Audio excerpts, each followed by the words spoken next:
Have you ever wondered why you're drawn to certain people? Why someone whose presence unsettles you or comforts you, who challenges you or soothes you, feels strangely familiar, even if you've just met them? Why love sometimes hurts more than it heals, yet still clings like an echo from a place deeper than memory? This is not a coincidence. This is karma. In the silent halls of Buddhist wisdom, marriage is not a contract, not a culmination of romantic pursuit, not even a reward for good behavior. It is a karmic unfolding, a sacred meeting of two streams of consciousness that have crossed paths before, again and again, sometimes in love, sometimes in debt, sometimes in pain, but always in service of awakening. There is a story told in Zen monasteries.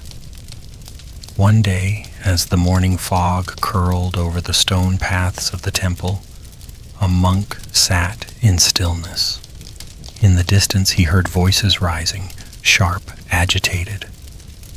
A man and woman arguing, their words brittle, cracking like dry branches.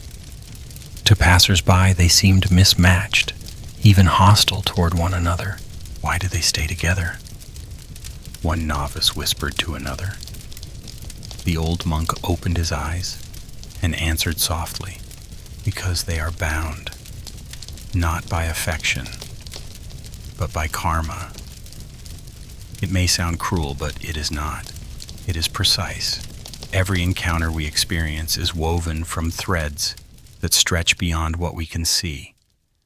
In Buddhist teachings, karma is not punishment, nor is it reward. It is the simple law of cause and effect. Every word, every thought, every action plants a seed. Some seeds bloom quickly. Others lie dormant through lifetimes, waiting for the right moment, waiting for the right person to sprout. Marriage is one of the ripest of these blossoms. You don't always marry the one who makes you happiest. You marry the one who activates your unfinished work, who triggers your buried truths, who reflects your deepest wounds so that through them you might heal. A man once came to a Zen master, despair etched into his brow. "I married a woman I thought I loved," he said. "Now I feel like a prisoner. I don't understand why karma would tie me to this suffering."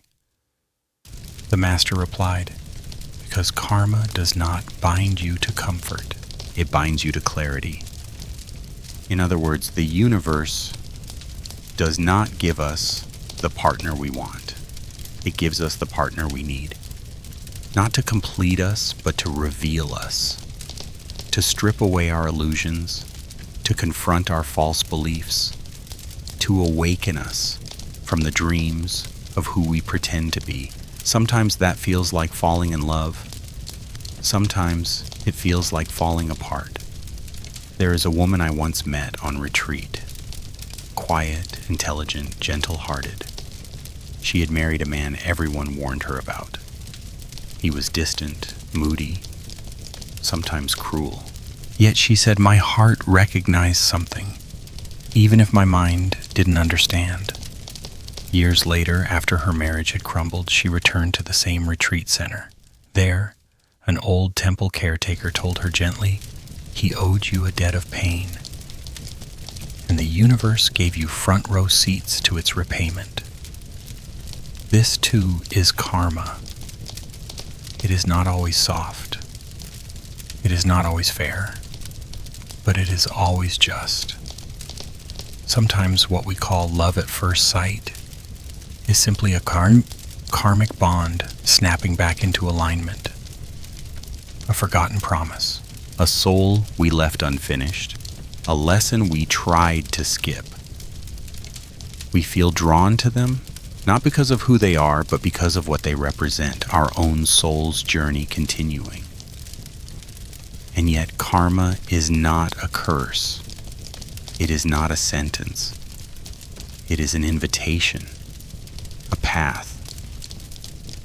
A karmic relationship is not meant to keep you stuck in suffering. It is meant to burn away the parts of you that are not yet free. Your pride, your fear, your expectations, your clinging. Because the Buddha never said life would be without pain. He said that through the fire of suffering we find awakening. And marriage, more than almost any other human bond, is fire. It is where we are seen most deeply and where we hide most desperately. It is where our shadows come to dance. It is where our most sacred work begins. When we understand this, something shifts. Instead of asking, well, why is my partner like this, we ask, what is this revealing about me? Instead of trying to fix them, we begin to reflect inward. Instead of blaming them for our pain, we begin to trace that pain to its roots. And that, dear listener, is where true liberation begins. Marriage is not about happily ever after. It is about consciously ever after. Not about staying together forever, but about walking the path together for as long as your shared karma requires, with mindfulness, compassion, and grace. Some marriages are short but powerful. Some stretch across decades. Some begin in gratitude, others in grief. Some heal, others fracture.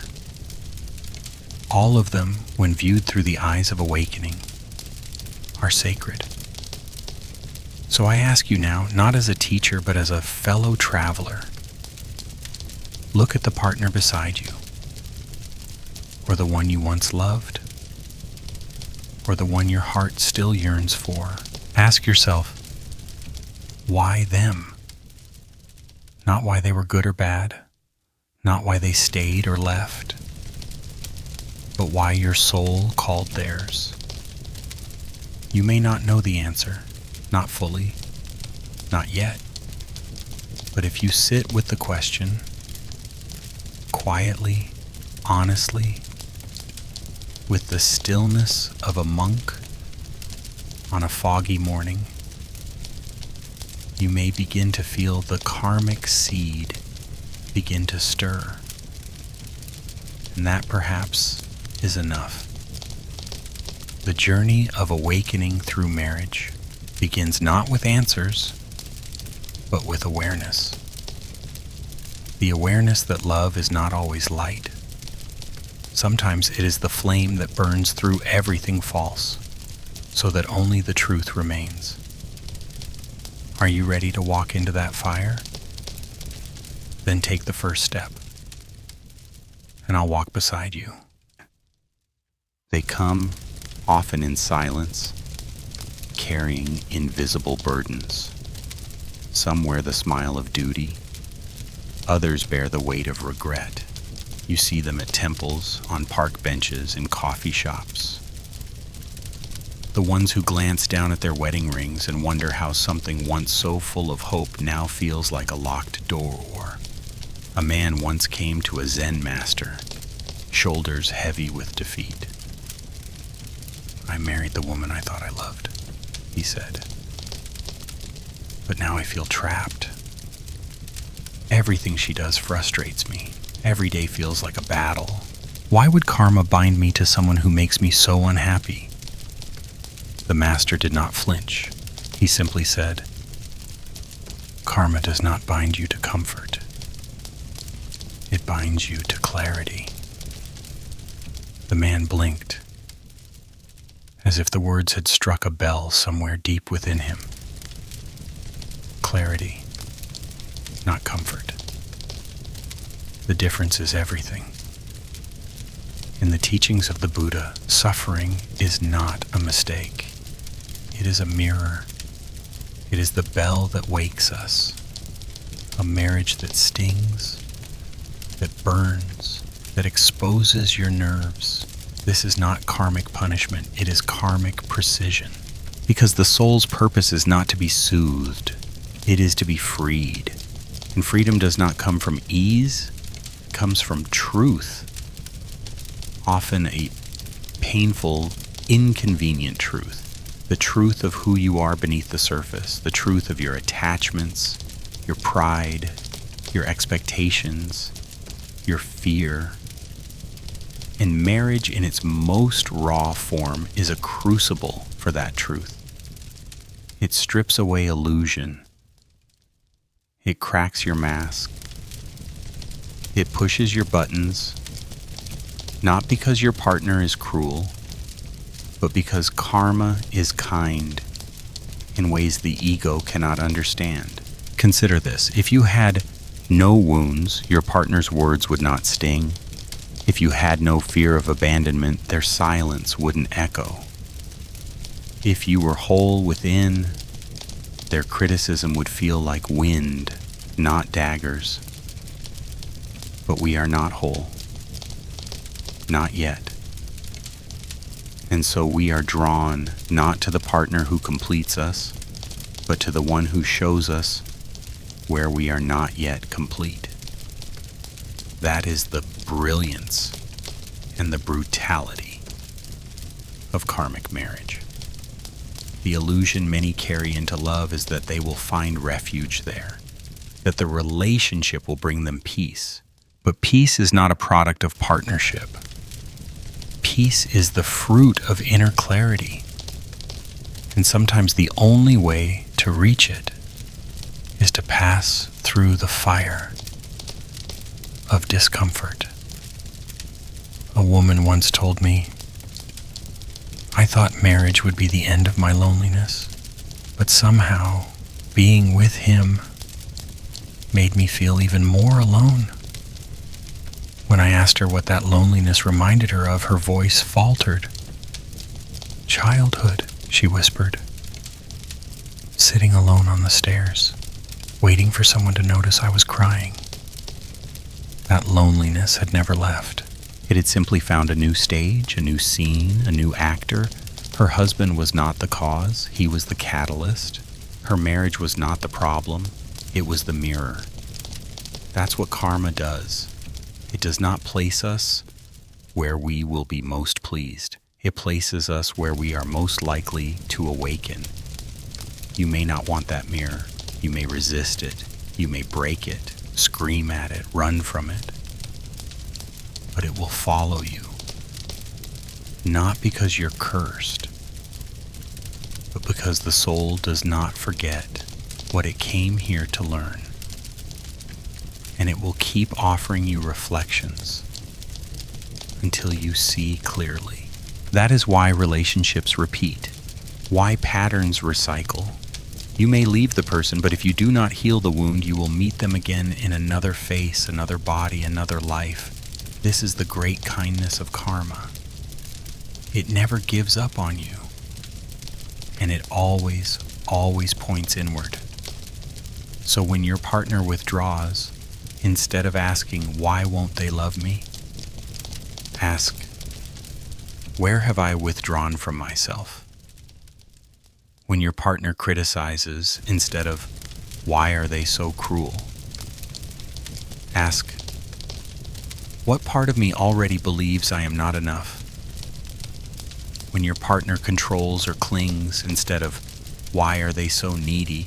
Ask, what within me is afraid to let go? Every trigger is a trailhead. Every conflict is an invitation. Every moment of discomfort is a Dharma gate.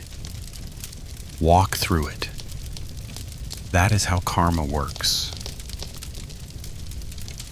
Not as punishment, but as precision medicine for the soul. And marriage, more than any other realm, delivers that medicine directly to the heart. Sometimes bitter, sometimes healing. Always exactly what you need. There is no accident in who you marry, no randomness in who you are drawn to. Some connections arise to repay a debt, some to reflect your wounds. A rare few to walk beside you as you awaken. But all of them, every single one, has something to teach you about yourself. The sooner you accept that marriage is not here to please you, but to reveal you, the sooner it becomes sacred. A Zen saying goes, when the student is ready, the partner appears. Not to complete you, not to fix you, but to ignite your work, to stir the sediment at the bottom of your soul so that you can begin to cleanse.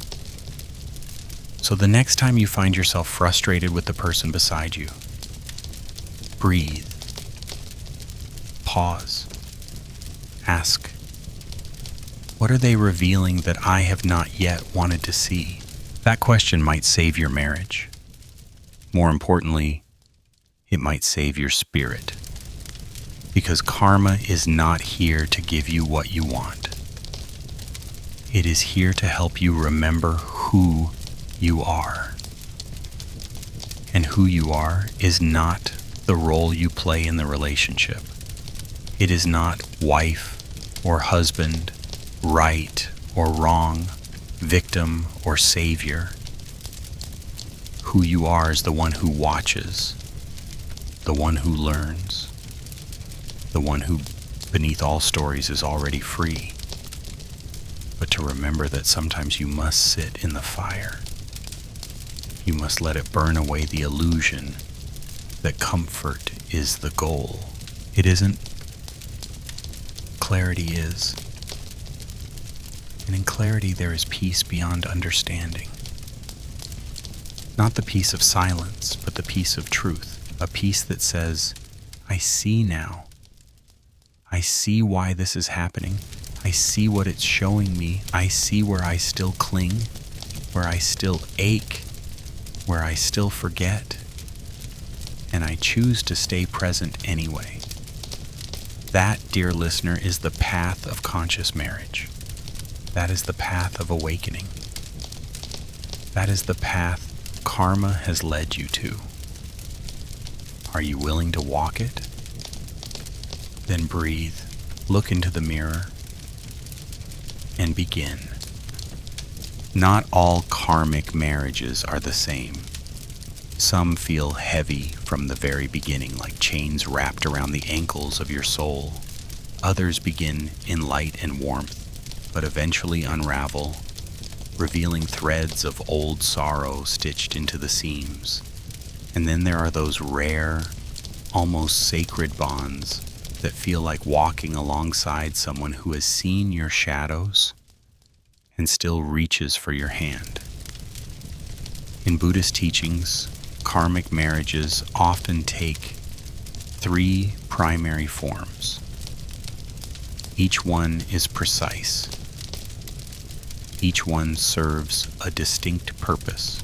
And each one, if embraced with awareness, can become a path toward transformation. The first is the debt marriage. This is the bond formed not out of love as we know it, but from obligation seeded in a life long forgotten. A kindness once given, a harm once inflicted, a promise once whispered beneath stars in another era of time. These are the threads that draw 2 souls together. You may not remember what you owe or what you are owed, but your soul does. And so you find yourself inexplicably drawn to someone who tests you, who drains you, or who makes you feel like you must endlessly give. These relationships often feel lopsided.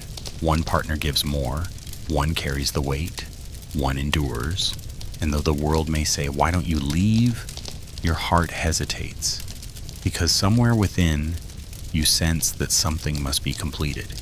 You sense that staying, at least for a while, is the soul's way of closing a chapter. A woman once said to me, I don't know why I married him. He's never been kind, never truly loved me. but I felt like I had to, as if something inside me needed to see it through. That is karmic debt. And while it may feel like punishment, it is not. It is opportunity, a chance to resolve, to forgive, to release what was never laid to rest. But here's the key. Debt marriages are not meant to last forever. Once the karmic balance is restored, the soul is free to move on. Clinging out of guilt, fear, or social expectation only deepens the suffering. Completion is not failure. Sometimes the highest expression of love is to walk away with peace. The second form is the mirror marriage. These are the relationships that show you who you really are. Not through praise, but through provocation. Your partner becomes your reflection. Every insecurity, every unhealed wound, every hidden belief about your worth is mirrored back to you through their actions, their words, their presence. If you believe you are not enough, they will seem to confirm it. If you fear abandonment, they will pull away. If you secretly feel unlovable, they may withhold affection. And yet, none of this is their fault. They are not the cause of your pain. They are the messenger, the mirror. They show you what is already within you. A man once told a monk, "My wife makes me feel invisible." The monk asked, "Have you not always feared being unseen?" The man wept because he had. Since childhood. Since the day his father looked through him like he wasn't there. His wife hadn't created the wound, she had simply revealed it. That is the paradox of the mirror marriage. It feels like blame, but it's really insight. It feels like rejection, but it's actually recognition. It feels like suffering, but beneath that suffering is the seed of awakening. The mirror marriage is not here to destroy you. It is here to show you what still lives in the shadows of your psyche. And once you see it, truly see it, you have a choice. You can project, accuse, run, or you can stay, breathe, reflect. You can use the mirror not to judge yourself, but to understand yourself. And in doing so, you begin to heal. The third and rarest form is the liberation marriage. This is the union not of karma being repaid or reflected, but of karma being transcended. Two souls, not perfect, but conscious. Two beings, not without baggage, but willing to carry it together. A liberation marriage is not marked by constant joy or effortless compatibility. It is marked by shared growth, by mutual commitment to awakening. These partners walk side by side, not because they need each other, but because they choose to grow through each other. They hold space without controlling. They love without clinging. They witness without judgment. And through their bond, they create a container strong enough to hold both truth and tenderness. A Zen teacher once said, "Liberation is not found in being alone. It is found in being with another and remaining free." This is the highest expression of marriage. Not two halves becoming whole, but two wholes walking a path together, supporting each other, challenging each other, and always returning to the sacred question, how can I help you awaken? These marriages often arise later in life or after many cycles of repetition, suffering, and self-discovery. They are the fruit of lessons learned, the reward for inner work done, not a gift, but a reflection of inner readiness. If you are in a liberation marriage, cherish it. tend to it with reverence. And if you are not, do not despair, because even the dead in the mirror can lead to liberation if you walk them with awareness. The difference is not the partner, it is the perspective. How you hold the experience, whether you resist it or allow it to open you. Because every karmic marriage, no matter its form, carries the same potential, the potential to awaken. The question is not, what kind of marriage do I have? The question is, what is it asking of me? Perhaps it is asking you to release resentment. Perhaps it is asking you to speak truth. Perhaps it is asking you to stay a little longer or to leave with love. Whatever it asks, listen. Your soul already knows the answer. And as you walk forward through debt, through reflection, through the fires of discomfort, know that all of it is part of the same path. The path home, the path inward, the path of returning to who you truly are. And if in this lifetime you come to know love that liberates instead of binds, that holds without trapping, that sees without fixing, then you will have tasted the rarest fruit of karma, the kind that doesn't loop but lifts, the kind that doesn't repeat but releases, the kind that turns marriage from a mirror of pain into a mirror of light. And in that reflection, you will not only see your partner, you will see yourself awake, free, whole. Marriage is the most intimate mirror you will ever face. It does not flatter. It does not distort. It does not ask for permission before showing you who you really are. Unlike the mirrors in your home, which reflect your outer form, the mirror of relationship reflects your mind, your wounds, your forgotten stories, and your unspoken beliefs. It is relentless in its honesty, and it is sacred in its purpose. When you look into your partner's eyes during conflict, what do you see? Not just their anger or withdrawal or silence. Look deeper. Do you see rejection, invalidation, disrespect? Now ask, where have I felt this before? Because what you're experiencing may not begin with them. It may begin with something buried deep within you. A moment in childhood when you weren't seen. A parent's cold silence. A teacher's harsh words. A friend's betrayal. These moments didn't disappear. They nested within your nervous system, shaping the way you feel, react, and love.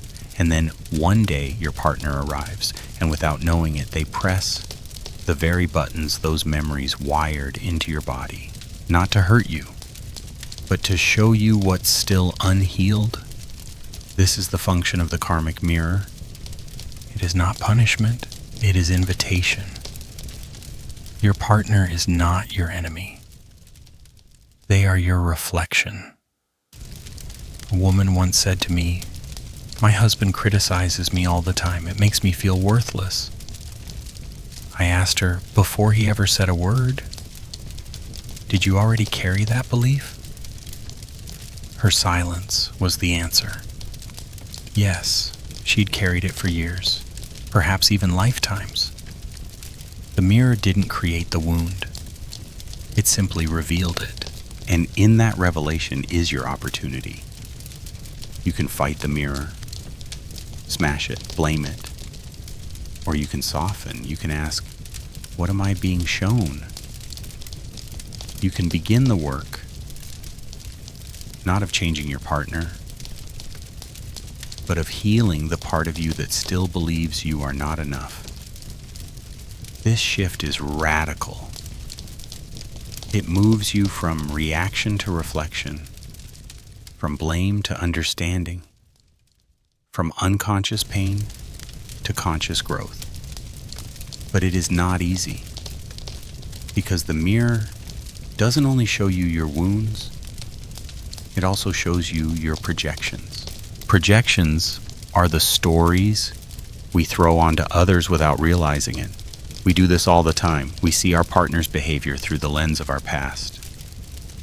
We assume they're rejecting us when they're simply tired.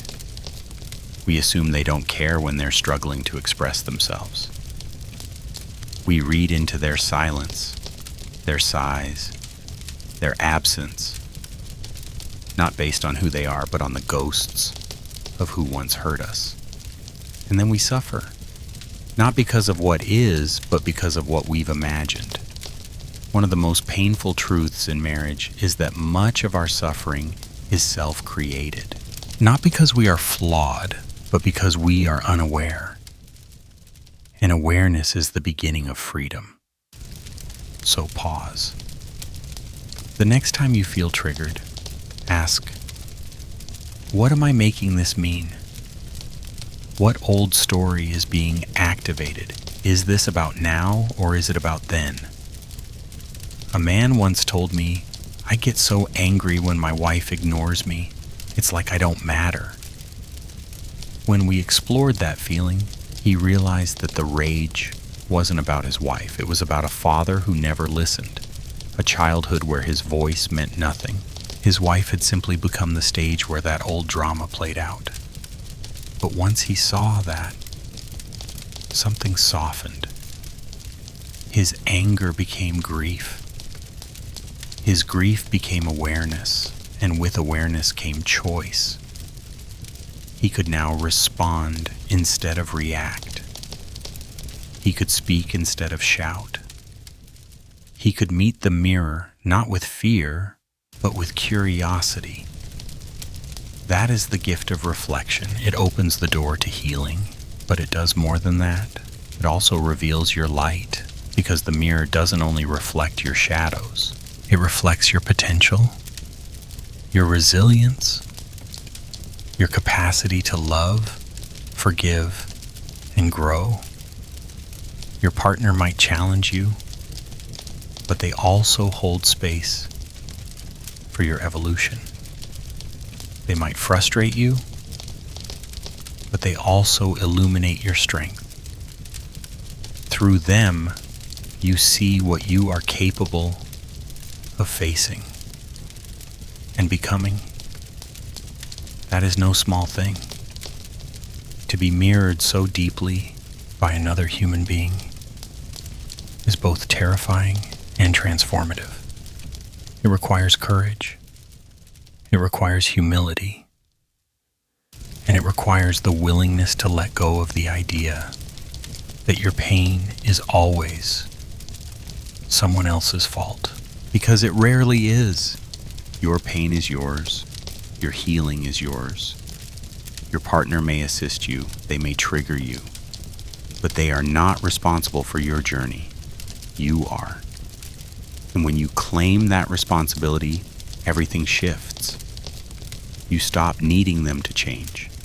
You stop needing them to fix you. You begin doing the work yourself. And through that work, the relationship transforms. Not because they become someone new, but because you do. The mirror remains. But what you see changes. A Zen master once said, the world is a mirror.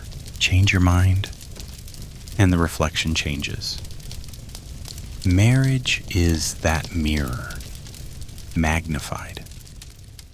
If you choose to use it, it becomes the most powerful spiritual teacher you will ever have. It will test you, yes. It will confront you, but it will also awaken you if you let it. So look at your partner now, not as the source of your suffering, but as the sacred mirror that has arrived to help you remember yourself. Look without judgment. Speak without blame.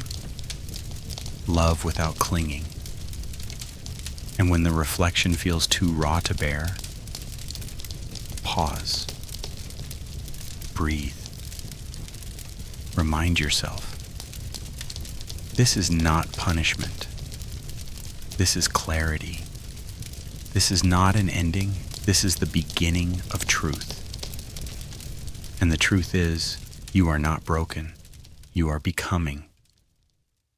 Through every conflict, every misunderstanding, every reflection, you are learning to see with eyes that no longer distort, a love that no longer demands, a heart that no longer runs.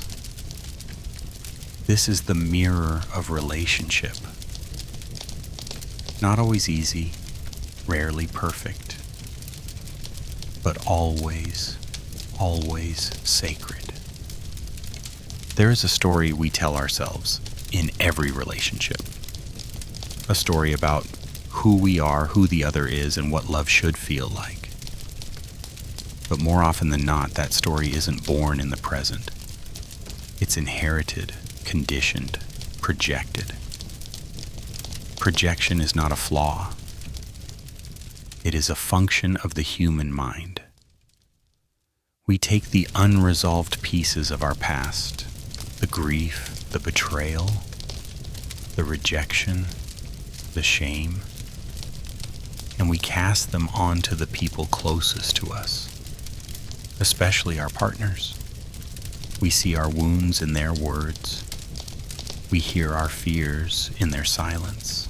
We feel our old pain wrapped in their presence, and we assume it is them, but it isn't.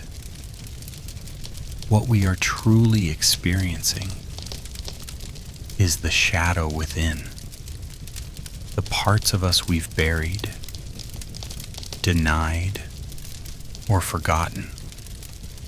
The child who wasn't loved enough, the adolescent who was mocked, the adult who was betrayed. These fragments don't disappear with time. They hide in the corners of our psyche, waiting. And when the conditions are just right, when someone gets close enough, intimate enough, real enough, they rise. And suddenly, your partner becomes the villain in a story they didn't write. You accuse them of being cold when really you fear abandonment. You call them controlling when really you fear chaos. You blame them for not loving you enough when really you don't yet believe you deserve to be loved. This is projection, and it is the birthplace of suffering. A woman once told me that every time my husband forgets to call, I feel like I don't matter. I asked her, "Have you always felt that way?" She paused, then nodded. "Since my mother used to forget to pick me up from school, I'd wait for hours, wondering if she'd come." Her husband wasn't the cause of her pain. He was the screen onto which the old film played. And until she saw that, she would keep reliving it. That's the danger of projection. It turns the present into a theater for the past.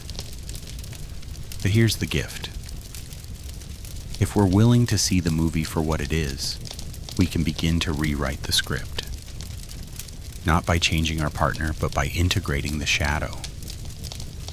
The shadow is not evil. It is not something to fear. In Buddhist psychology, it is the unconscious, the parts of the mind that have not yet been illuminated by awareness. In marriage, karmic, intimate, raw, is the perfect light. It shines directly into our hidden places. It shows us what we have disowned. A man once said, "I hate how emotional my wife is. She's always overwhelmed." But when he looked deeper, he realized he had been taught to suppress his own emotions, to be strong, stoic, distant. Her sensitivity wasn't his problem. It was his mirror. It showed him what he had locked away in himself. The shadow doesn't come to destroy. It comes to be seen. And when it is seen, it softens. The anger becomes sadness. The control becomes fear. The judgment becomes pain. And pain, when held with compassion, becomes wisdom. But only if we stop projecting. Only if we turn the mirror inward. Only if we ask, what part of me is hurting? What part of me is trying to be seen through this fight, this silence, this drama? These questions are hard. They require humility. They require us to lay down our weapons, our blame, our righteousness, our need to be right, and look into the eyes of our own suffering. But they also open the door to something miraculous. Conscious love. A love that doesn't demand perfection. A love that doesn't expect healing to come from the outside.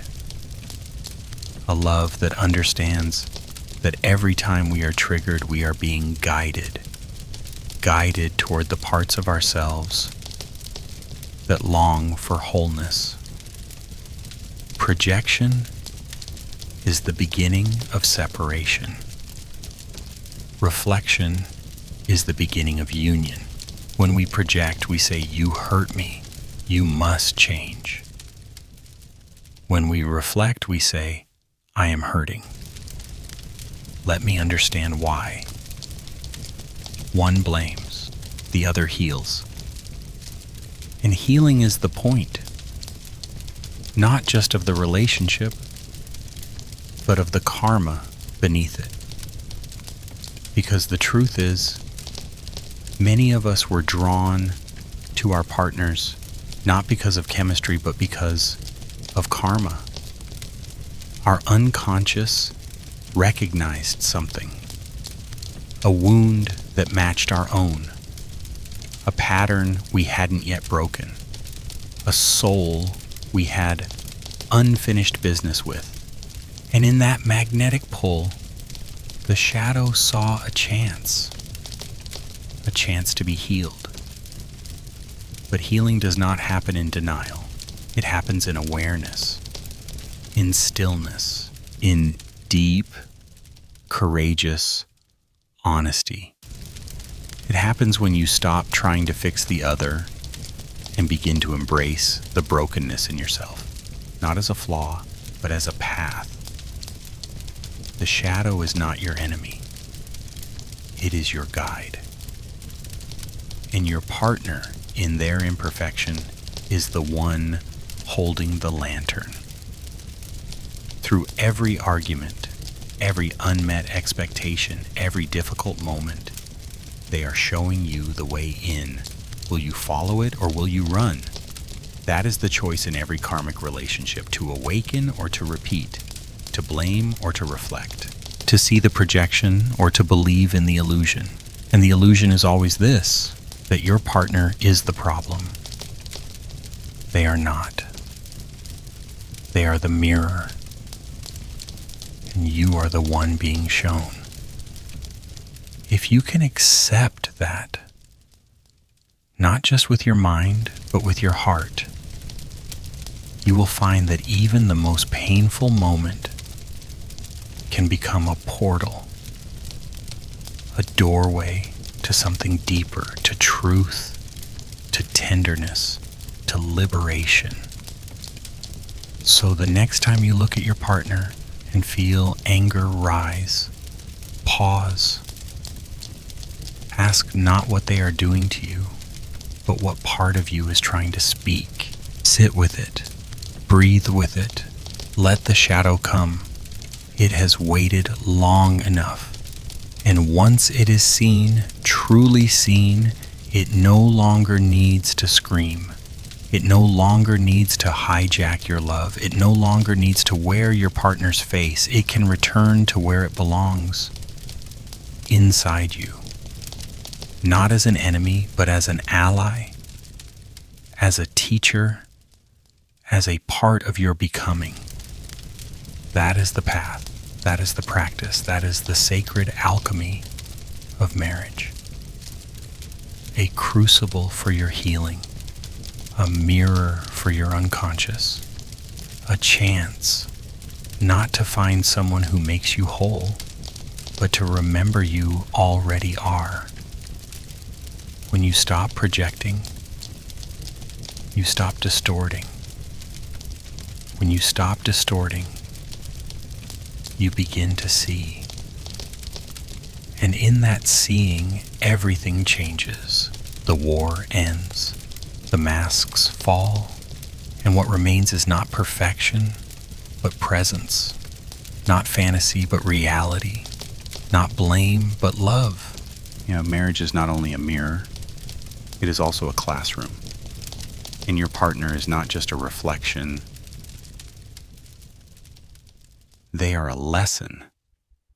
One that your soul signed up for long before you ever learned their name. In Buddhist thought, the life you're living now is not your first. You have been here before, many times, wearing different names, holding different hands, making different promises. But not all of those promises were kept. Not all wounds were healed. Not all stories were completed.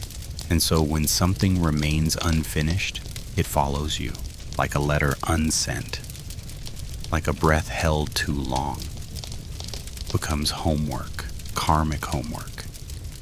And marriage is the sacred space where this homework often arrives.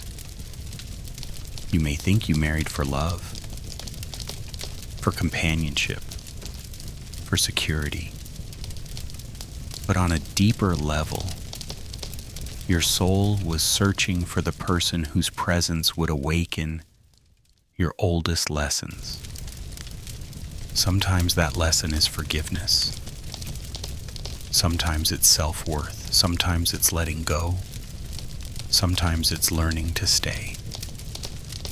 The shape changes, but the essence is the same. To become conscious of what was once unconscious, and to bring healing where once there was only habit. A woman once said to a monk, "My husband never talks to me. He won't open up. I feel like a stranger in my own marriage." The monk asked, "Have you always felt distant from the ones you love?" She looked down and whispered, "Yes, always." That is karmic homework. The soul doesn't create new wounds. It reveals old ones. And the people closest to us are the ones who carry the key to those ancient doors. Your partner may seem like the source of your pain, but they are really the syllabus, the discomfort, the conflict, the longing. They are assignments. They ask, will you repeat what you've always done? Or will you finally choose differently? In the teachings, there are 4 primary kinds of homework that surface in marriage. The first is the homework of healing.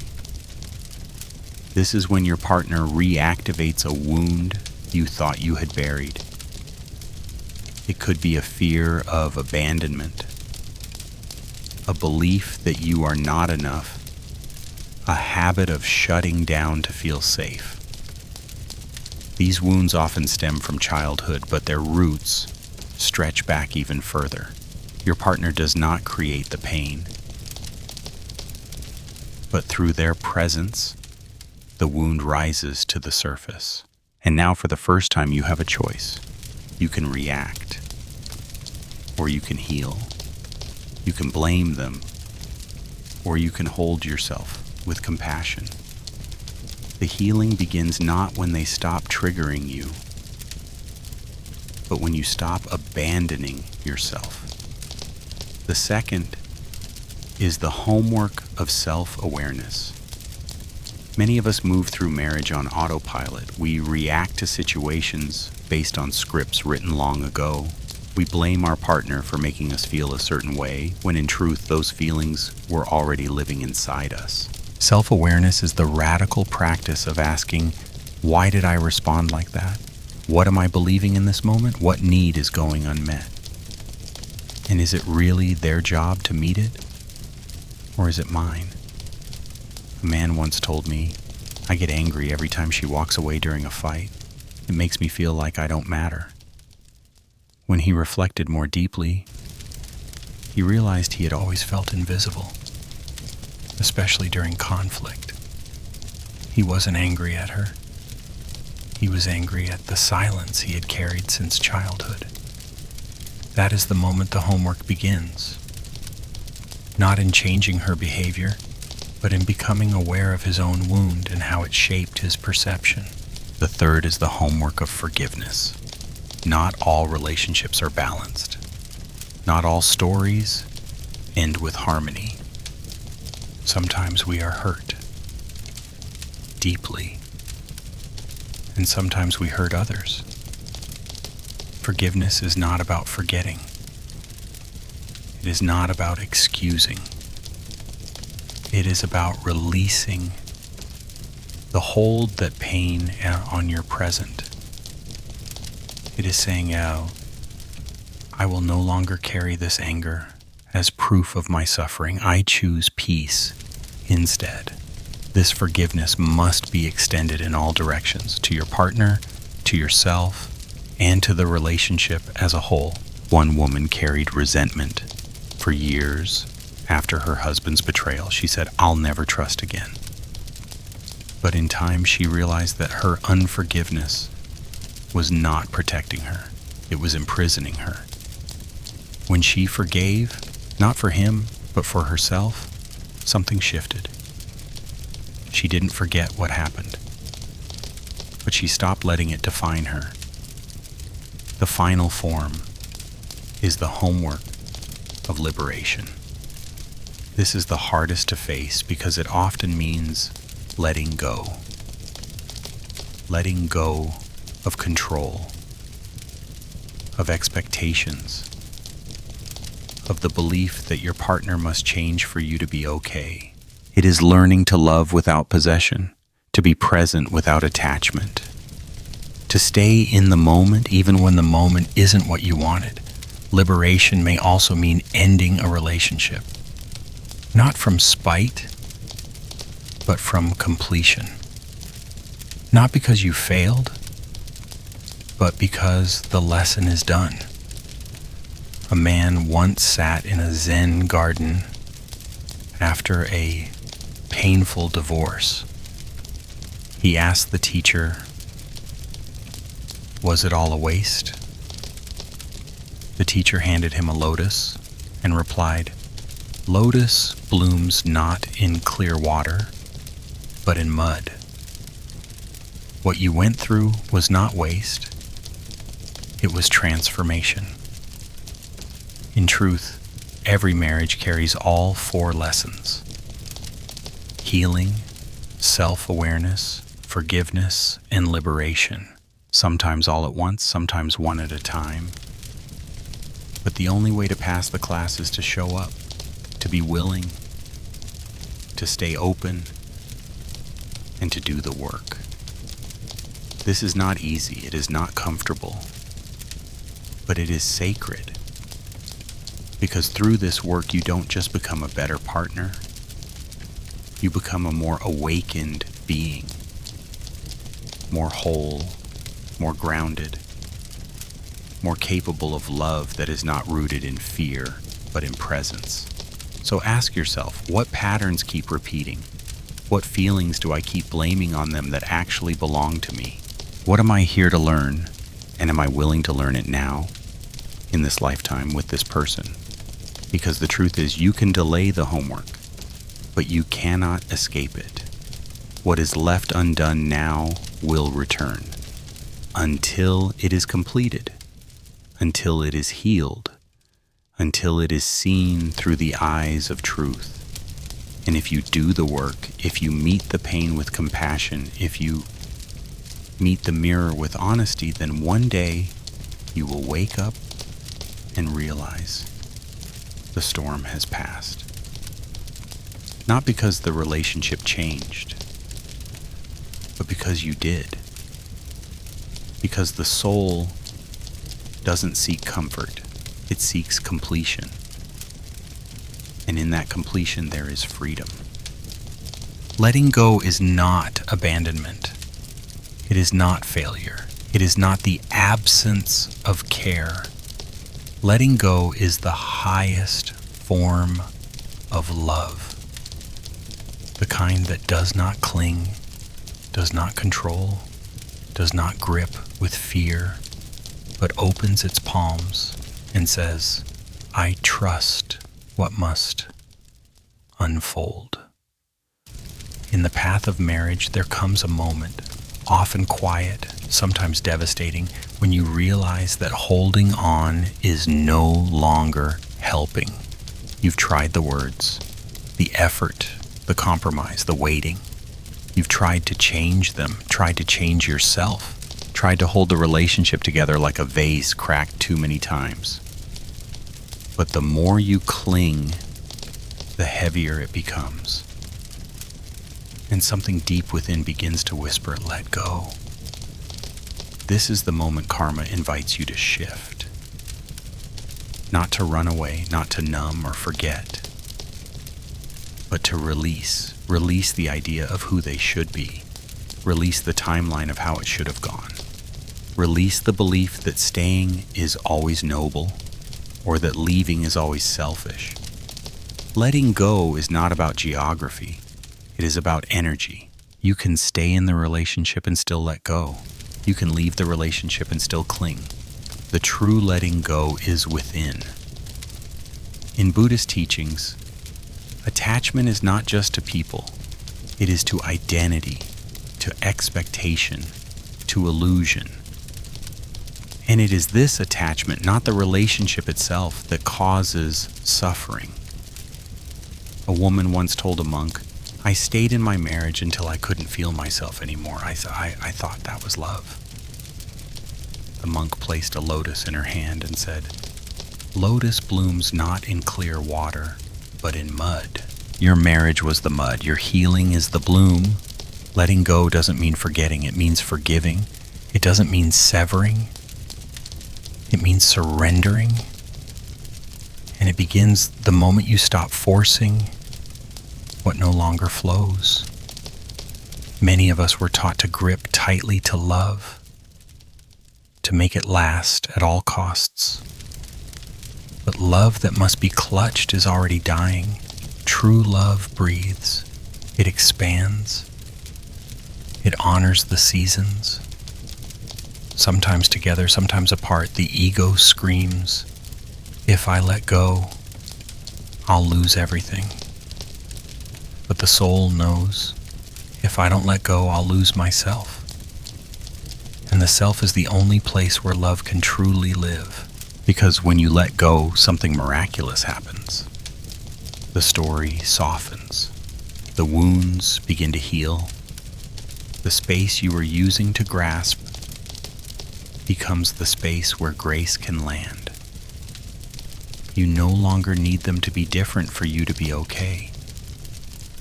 You no longer demand that they fulfill a role they never agreed to. You release the image, the fantasy, the need. And in doing so, you meet the real person, the one who is flawed, complex, changing, just like you. And sometimes, in that space of release, the relationship renews. It becomes lighter, more honest, more alive. Because now it is based not on need, but on choice. Not on fear, but on freedom. And sometimes the relationship ends. And that too is sacred. Because endings are not failures, they are transitions. They are the soul's way of saying this lesson is complete. We are not meant to carry every person through every chapter. Some are here for a page, others for a paragraph, a rare few for the whole story. But each one, if met with presence, leaves us clearer, stronger, more awake. So let go of the belief that longevity equals success. Let go of the pressure to prove something to others. Let go of the guilt that says leaving is wrong or that staying is right. There is no right. There is only truth. And the truth is felt in the silence of your own heart. A man once said, "I stayed for the kids. I stayed because it looked good on paper, but I stopped growing. I stopped breathing." When he finally let go, he said, "I found myself again." Letting go is not a single act. It is a daily practice. It is the breath you take when resentment rises and you choose not to feed it. It is the moment you stop arguing with what is. It is the space you create when you no longer demand that your partner be your source of happiness. In that space, you begin to return to yourself. You begin to reclaim the parts of you that were lost in the striving. The woman who once loved to dance. The man who once sat quietly with the moon. The soul who once trusted that all things unfold exactly as they must. This is the liberation that letting go brings. It does not come wrapped in guarantees. It does not promise you a better outcome. But it promises peace, the kind that comes when you no longer resist the movement of life. In Zen, they say, you do not need to leave the marriage to be free. You need to leave the illusion about the marriage. Letting go is about leaving the illusion. The illusion that your partner owes you something they cannot give. The illusion that your love must look a certain way. The illusion that your worth depends on whether they stay or go. Strip it all away. Stand in the bare truth. And you may find in that rawness something extraordinary. Your own soul. Still here, still whole, still capable of love. Not the clinging kind, but the kind that says, I love you enough to let you be. And whether you walk together or apart, that love becomes a light that guides you forward, a light that frees both of you. Because in the end, love is not a cage. It is a wind. You cannot possess it. You can only ride it. And when it changes direction, you must let go of the sail, feel the shift, and trust where it will take you.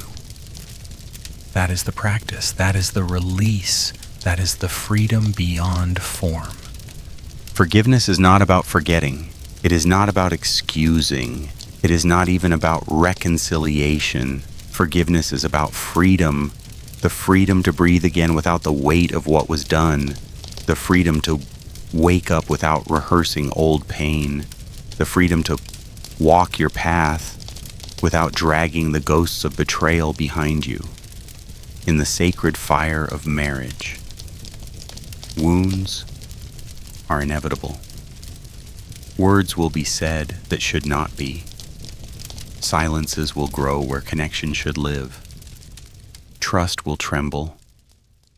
Expectations will collapse.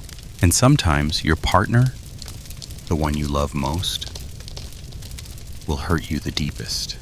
This is not failure, this is being human. But what happens next determines whether your pain becomes a prison or a portal. Forgiveness is the key, not because they deserve it, but because you do. The Buddha taught that holding on to anger is like drinking poison and expecting the other person to die. And so many of us, without realizing it, sip that poison daily. We replay the betrayal. We nurse the resentment. We justify our bitterness. And slowly, quietly, we close our own hearts. We believe we are punishing them, but really we are punishing ourselves. Forgiveness is not weakness. It is the ultimate act of strength. It takes strength to say, I will not let this pain define me. It takes courage to say, you hurt me, and I choose to release the story. It takes radical compassion to say, I am ready to heal. But this healing is not linear. It is layered. There are days when the wound feels closed, and then a word, a smell, a memory rips it open. That is not failure. That is depth. True forgiveness is not a single moment. It is a commitment, a sacred vow to keep returning to love, even when the mind drags you back into anger. And this forgiveness has 4 faces. The first is forgiving the other, not to absolve them, but to stop needing them to fix what they broke. You may never hear the apology. You may never see the remorse. And still, you can choose peace. You can say, well, I will no longer tie my healing to your regret. A woman once said, he never said sorry, but I chose to forgive him anyway, because I was tired of being the one still bleeding. That is power. The second face is forgiving yourself. This is the one we most often forget. We carry guilt for staying too long, for saying the wrong things, for not seeing the signs, for being too much or not enough. But guilt is not growth, it is a loop, and you deserve to step out of it. Say to yourself, I did what I could with what I knew then, and I will not keep punishing who I was. Forgiveness of the self is the beginning of self-love, and without it, no relationship can truly thrive. The third phase is forgiving the relationship. Sometimes the pain does not come from a single wound, but from the slow erosion of what could have been. The dream that died, the effort that wasn't enough, the silence that replaced intimacy. Forgive the version of the relationship you imagined. Mourn it. Let it go. And honor what it taught you. It wasn't perfect, but it was part of your path. The final phase is forgiving the past, not just in this life, but the karmic echoes that brought you here, the patterns that repeated, the lessons that were hard, the energies that shaped your path. Forgive what you did not yet understand, what your ancestors passed on, what your soul is still working through. Because every moment you refuse to forgive is a moment you remain entangled in the past. And you deserve to be free. Forgiveness is a process, and it begins with acknowledgement. Name the pain, write it down, speak it aloud, let it be seen. Then trace it to its roots. Ask, is this only about now, or does it echo something deeper? Express the emotion, cry, scream, meditate, journal. Let it move through you. Then begin to cultivate compassion, not just for them, but for yourself. And finally, when you are ready, not when someone tells you to, but when your heart calls for it, release. Let the pain go. Let the story dissolve. Let yourself begin again. A man once burned a letter he had written to his wife, the one he never gave her. It was filled with anger, grief, love. As the paper turned to ash, he said, I'm not erasing the past. I'm freeing myself from needing to live there. That is forgiveness. And when practiced, even silently, it transforms everything. You may still feel the scar, but it no longer burns. You may still remember, but it no longer controls you. You begin to meet your partner, not from the wound, but from the wisdom. And that changes the conversation. That changes the energy. That changes the future. So whether you are staying or leaving, whether the harm was small or soul-shaking, ask yourself, what would it look like to forgive, not for them, but for me? What weight am I ready to set down? What prison door am I willing to open? Because forgiveness is not about condoning, it is about choosing peace over poison. It is about trusting that your heart was meant to heal. And it will, slowly, gently, fully, not in spite of what happened, but because you are finally choosing to be free. Awakening does not happen all at once. It is not the lightning bolt, but the steady flicker. Not the mountaintop, but the daily climb. And in marriage, awakening is not found only in moments of revelation. It is hidden in the quiet spaces of everyday life. It lives in how you greet each other in the morning, in how you argue, in how you make tea, fold laundry, or sit in silence when there are no more words. Marriage, when held with awareness, becomes a sacred practice, a temple with no walls, a monastery made of meals and Mondays, but only if you choose to see it that way. Many of us move through relationship unconsciously. We react, defend, blame, withdraw. We speak not from presence, but from patterns. We forget to breathe before we speak. We forget to listen before we judge. And slowly, the bond becomes less a space of growth and more a battleground of egos. This is not inevitable, but it is habitual. And habits are only broken by attention, by intention, by practice. Daily awakening begins with small shifts, a morning intention, a conscious breath, a moment of stillness before the day begins, before the roles return, before the story starts spinning again. Begin each morning by asking, how can I approach my partner today with awareness and compassion? Not how can I fix them, not how can I protect myself, but how can I remain awake while loving them?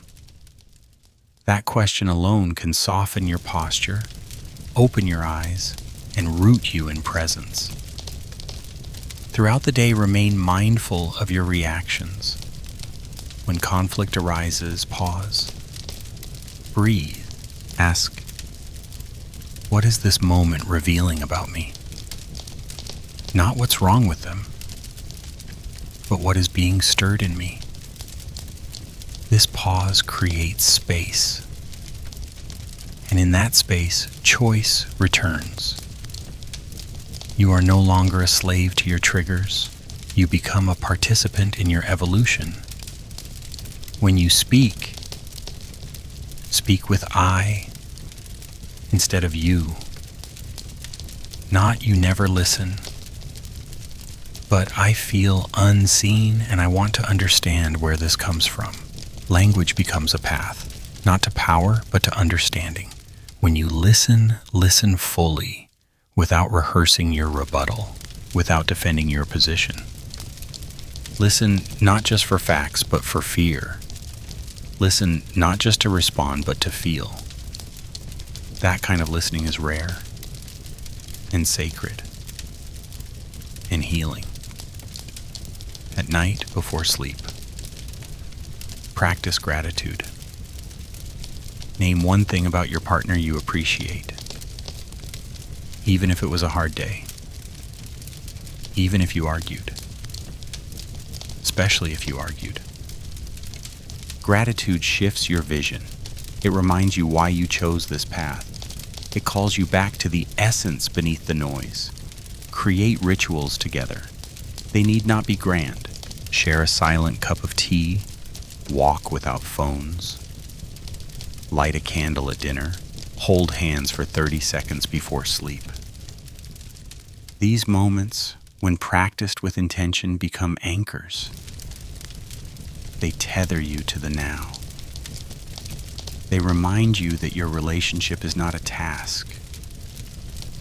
It is a spiritual practice, one that invites you again and again to return, to breathe, to soften, to begin again. Daily awakening also means accepting imperfection.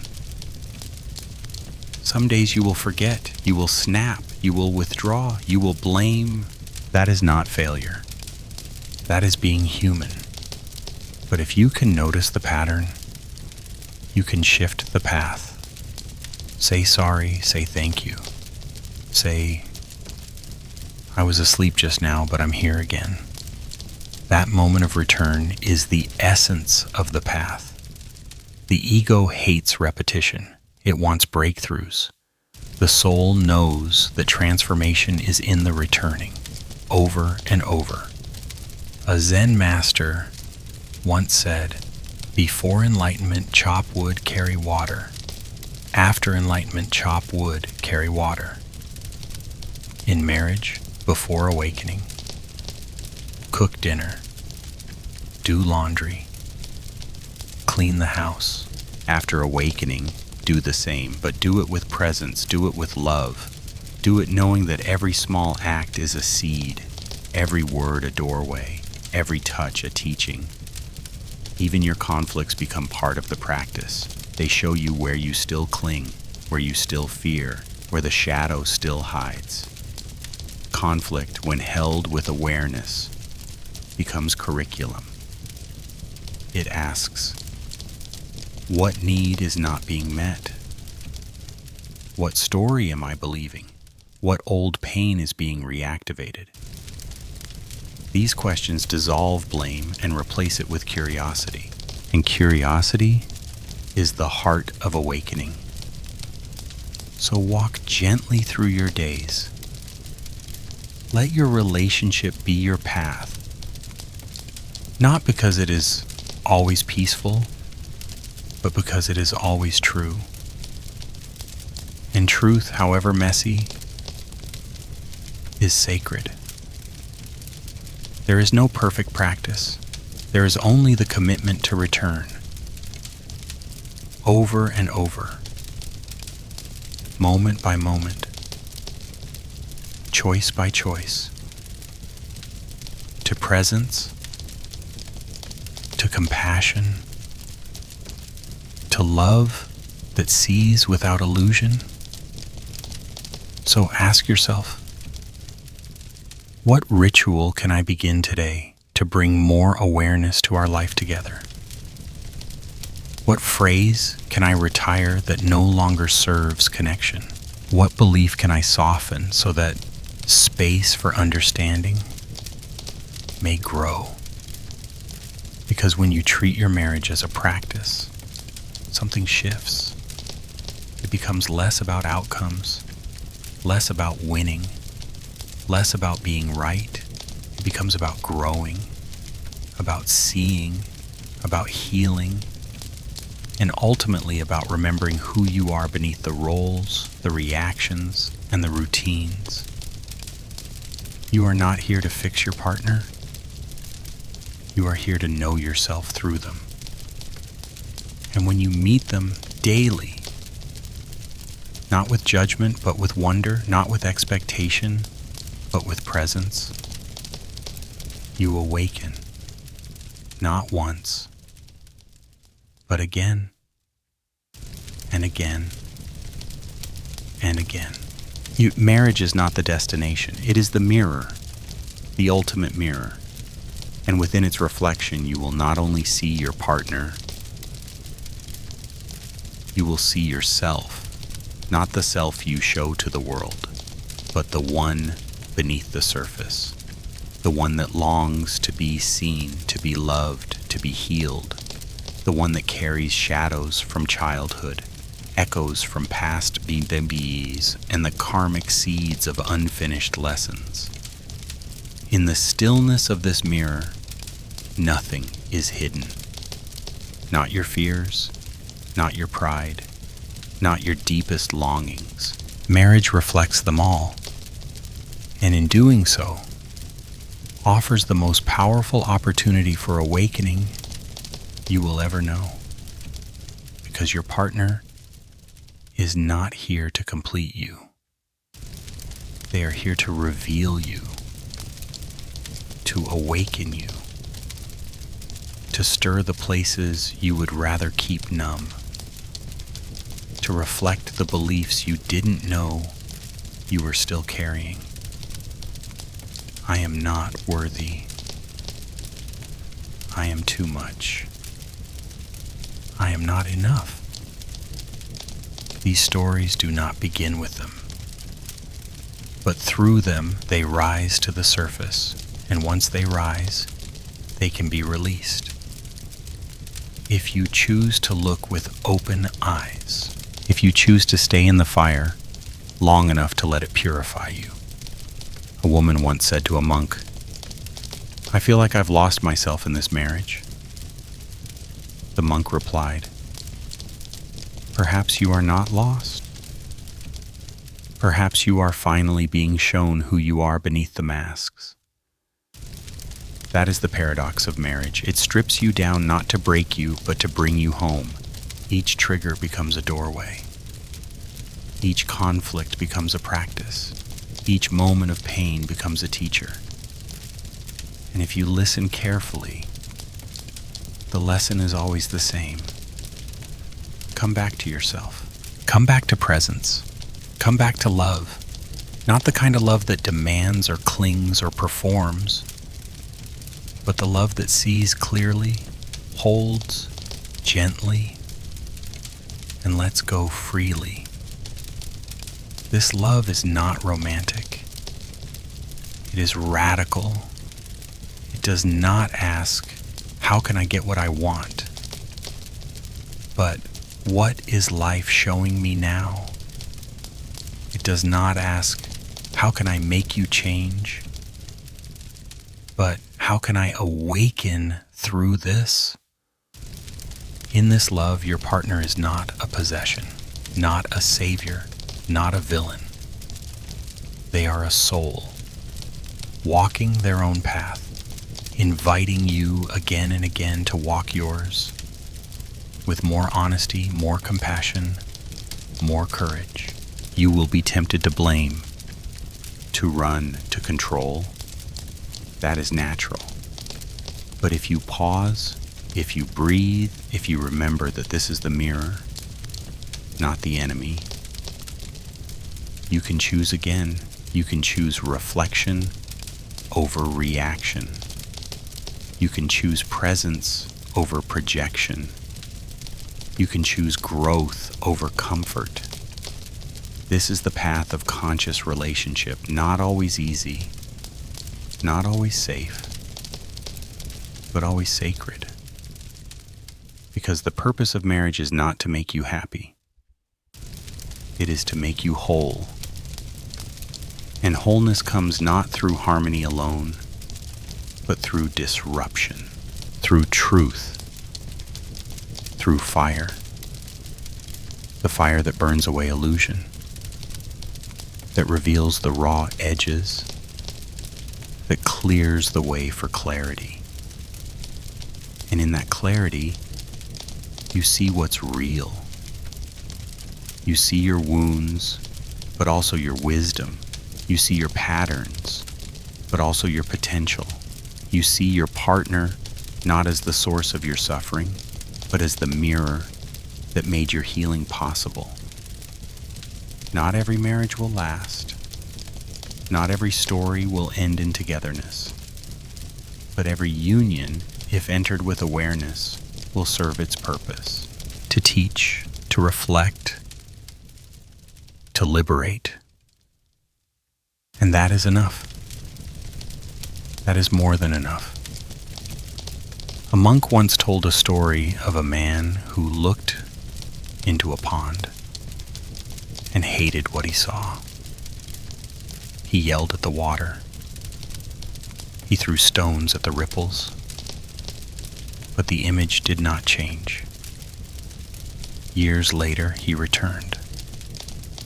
The water was still. He looked again, and this time he smiled. Not because the reflection had changed, but because he had. This is what the mirror of marriage offers. Not the chance to change the other, but the chance to see yourself more clearly, and through that clarity, to become who you were always meant to be. So if you are in a marriage now, pause. Look not only at your partner, but into yourself. What are they reflecting? What are they teaching? What are they calling forth? It may be painful, it may be humbling, but it is sacred. And if you are no longer in a marriage, look back not with regret, but with reverence. What did you learn? What did you face? What part of yourself did that love awaken? Because whether it ended in joy or sorrow, that mirror shaped you. And in that shaping, you became more real, more whole, more free. The mirror of marriage is not for the faint of heart. It will stretch you, break you open, strip you bare, but it will also show you the divine within the human, the sacred within the ordinary, the light within the shadow. And when you see that, not just in your partner, but in yourself, you are free, truly free. Free not because you have found the perfect person, but because you have stopped running from your own reflection.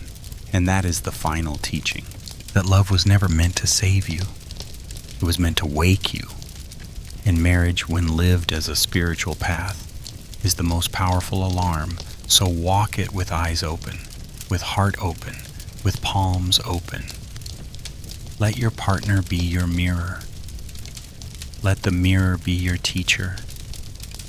And let that teaching guide you, not to perfection, but to presence.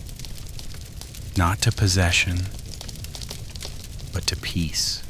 Not to happily ever after, but to wholly here now. This is the path. This is the freedom. This is the love beyond illusion.